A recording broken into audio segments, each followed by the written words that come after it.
suis Abdoulaye Dieye, je suis enseignant à la faculté de droit. J'ai travaillé dans le cadre de sursaut comme expert. Professeur Dieye, le pacte de bonne gouvernance qui a été proposé aux candidats, le président Diomaye Faye l'avait signé aussi pendant la campagne électorale. Il est censé être mis en œuvre par le président élu. Alors, je pense que le temps est en train de passer, mais il n'y a jusque-là pas un début de mise en application. Est-ce que vous qui avez travaillé sur ce projet, ça vous préoccupe?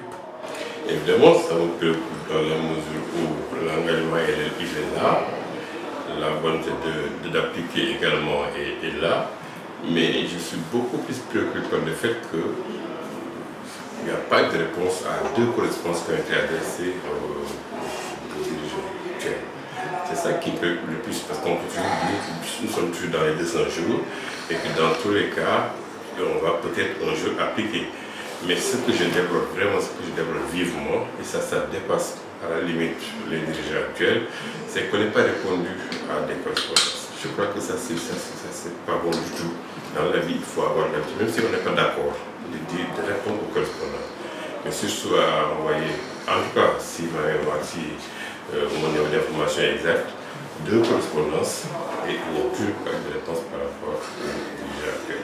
Ça pour moi c'est déplorable. Maintenant, on peut toujours dire, nous sommes toujours dans le cadre des 200 jours et que voilà, tant que on n'aura pas dépassé cet horizon temporel, on ne peut pas être très critique.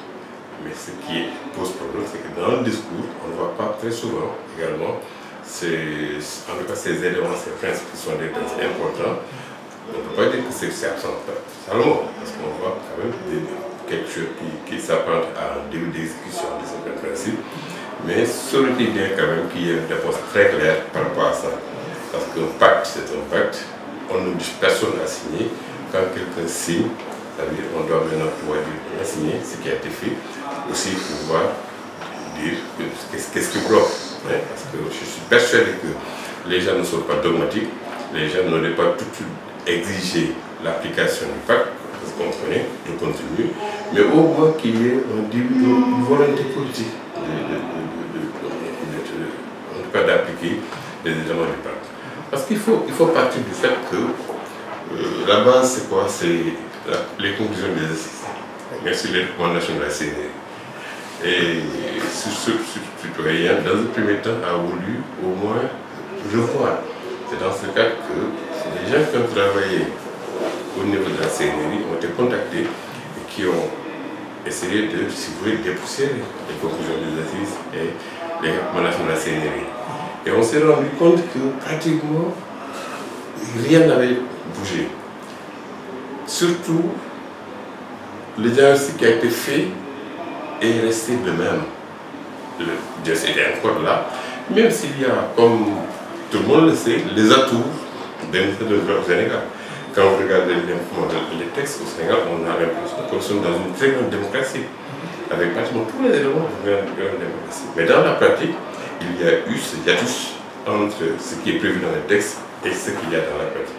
Et ce qui a justifié surtout le fait de revisiter les conclusions des essais, et on s'est rendu compte que le diagnostic est là, donc ce serait très facile, pratiquement, d'y aller et de mettre l'accent sur le fait qu'il y a encore un début de réponse aux éléments de base.